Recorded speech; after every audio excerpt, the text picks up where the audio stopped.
G'day guys, I've just finished making my beautiful celery juice in the Greenstar 5 juicer.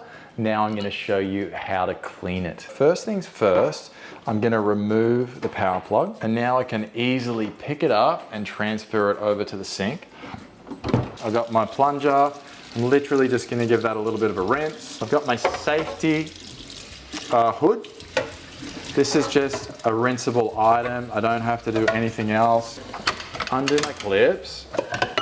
Okay, I've got the gears here on my screen. I'm just going to remove my outlet adjusting knob.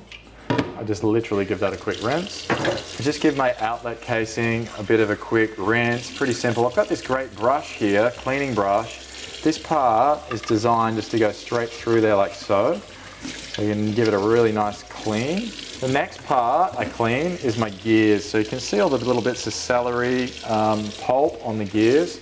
I just want to give them a rinse. I like to use a normal sized dish brush to clean these. You can use the brush that comes with the juicer. You know, it's entirely up to you. I just find a dish brush an easier size. So that's just rinse. So with a juicer, the juicing screen is the hardest part to clean of any juicer. It comes with this great cleaning brush. You just get it in here. You do also get this scraper, which is really handy too. So you can just scrape off all that residue there like so. You can see how much easier that makes it. Usually for about 30 to 60 seconds, just into those corners. There we go. And on the inside as well.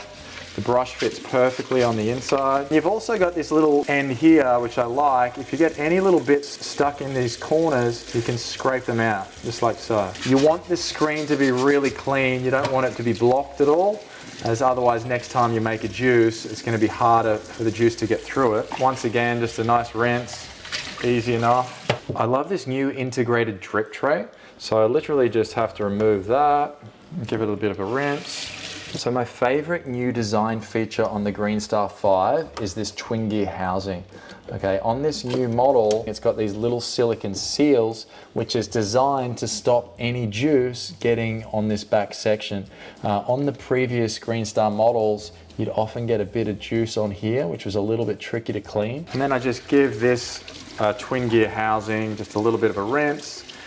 Really simple to clean. You can get the brush in there quickly. Like so. Everything I just leave on the bench here to air dry, and that's how simple it is. Probably taken me about 3 minutes. If you've got any questions at all, please hit us up in the comments below. Happy juicing!